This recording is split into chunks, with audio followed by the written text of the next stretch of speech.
Hey, you guys. So I just wanted to come on and give a little teaching before I lay down. Had a long day but a very great day.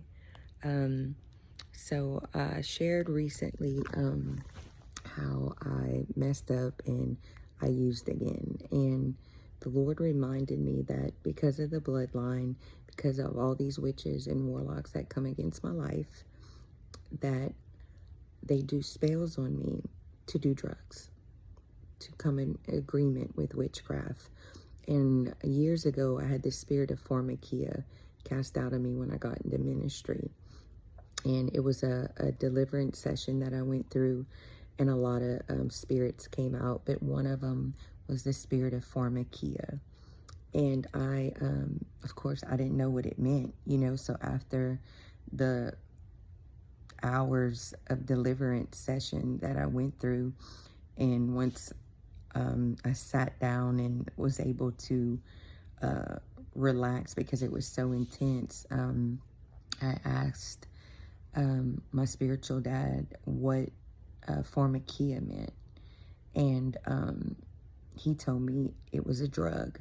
So I'm a digger and I study, so I went home and I Googled and studied the Greek word pharmakia, and it literally means sorcery and witchcraft. So, years of me walking with the Lord and even falling and going back into the enemy's camp, the Lord shared with me recently that I have witches and warlocks that prey on my downfall, and one of them is for me to do drugs, and it's to open up the door. And so when I do that, I'm coming into agreement with not only their spells, but with witchcraft, because I'm putting it in my body. And so I've been sitting upset with myself when I got into this relationship, and when I finally realized that he was sinning from the enemy. I did drugs with him because I got upset. I was at one point sometimes in fear, because I'm like, okay, here I am again, like I'm another one. And I got frustrated, and I wanted to numb the pain of, like, why is this cycle keep happening? Why do they keep coming in and just trying to destroy me? And I know why. It's because of who I am in the kingdom, and they don't want me to, first off, live, and they definitely don't want me to live for the Lord.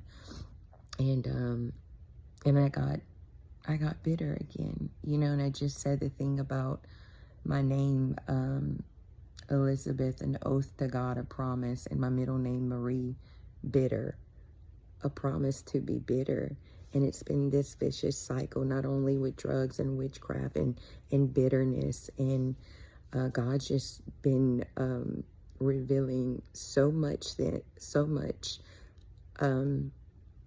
last few months from this, I would say, fall or mistake, and big time mistake, but he's teaching me from it.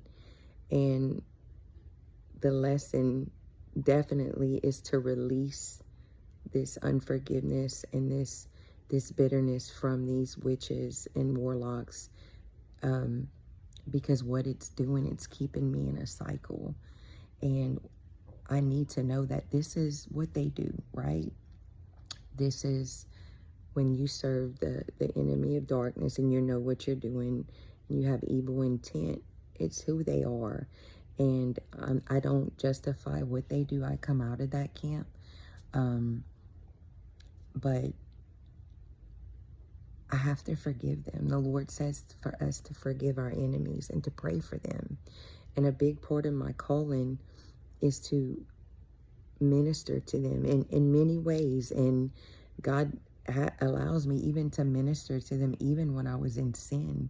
And it was to show them his power in my life. Even though I came into agreement with things, the power was, I always come out. I survive things. I break out of the spell once I renounce, repent, and go through deliverance.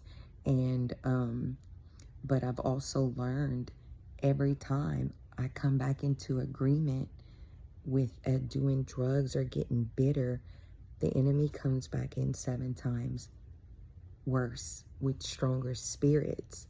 And at this point, you have to pray and fast, because these don't come out without prayer and fasting.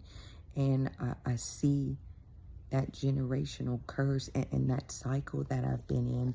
Like the freaking Israelites went around the mountain for 40 years. I'll be 43 next month, July 13th. And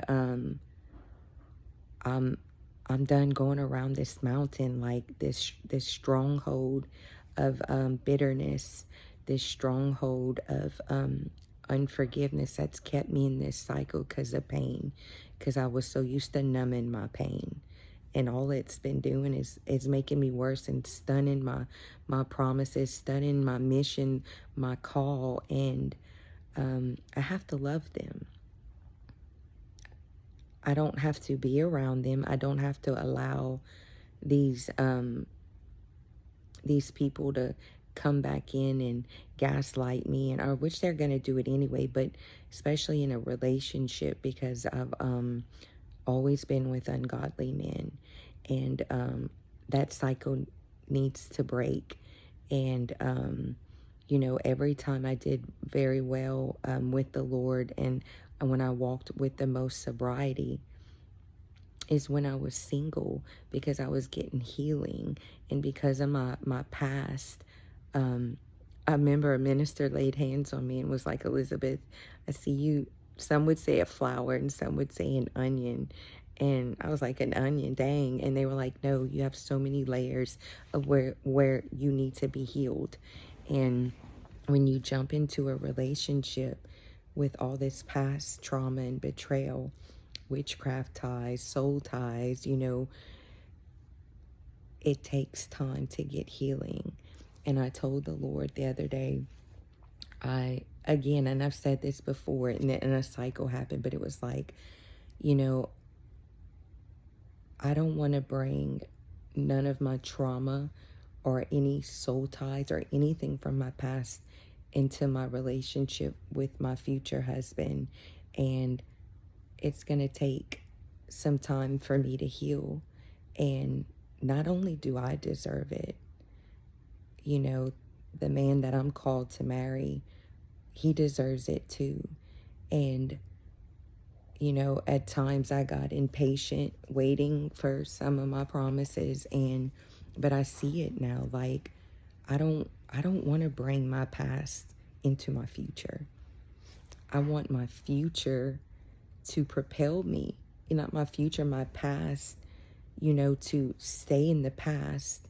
But I need to heal from so much trauma from men, even myself, that I caused, because I don't want to blame it just on other people. I have to take accountability for what I did and the stuff I came into agreement with, you know, and kill that victim mentality, because I'll never be victorious if I stay a victim, or self-pity from the trauma, y'all, and the betrayal, which was real. But self-pity is a form of pride also. And I had to slay that in my life in many areas. Not just like, oh, I'm all this. No, it's insecurities. It's a self-pity. It's grudges. Pride has so many faces. And I'm just glad I'm at a place right now in this mission home with these women that I don't have to work right away. I get to sit and heal and stay in the Word and pray and fast. But I'm working, but I'm getting paid in the Spirit, because I'm ministering to girls. I'm teaching Bible study. So I'm doing what I love to do, and I'm working on these things where I've opened up the door again. And I'm just and I'm so grateful, and God is just revealing so much more to me, because prayer and fasting are mighty weapons. But I just wanted to come on and share of people that go through these cycles of drugs and using what it is. And like even alcohol. So I struggled, when I would drink, I would get very violent. And because I had so much trauma, right? And betrayal and abuse, ritualistic abuse, molestation as a young girl, being raped when I got older from being high and people taking advantage of me, just bad abuse. Okay, so when I would drink, I'd get violent, and something would take over me. And they don't, like, when you pass certain stores and you see spirits on the store, they're not kidding. It's a spirit. And I know not, I don't want to say, because, oh, well, Jesus drank wine and stuff. But when you look up, God brought me to the spirit. I might be saying it wrong, but Google it or YouTube it, because there's teachings on it. Alcohol. It's literally a spirit. And the alcohol is like a potion, and you're opening yourself up for something to come in. And I was like, well, that makes so much sense of why when I drink whiskey, I get violent and I break out in handcuffs, like for real, because something comes, I'm opening that door and allowing a spirit to come in. And I have all these wounds that have not been healed, and I get violent. And I just wanted to share that for people that struggle or that have opened the door through drinking, and you do stuff, you black out, and you wake up and you're like in places you are on the side of somebody and like, how did I get here? Or you wake up and you're in jail because you blacked out and you were violent. You were allowing a demonic spirit into you. And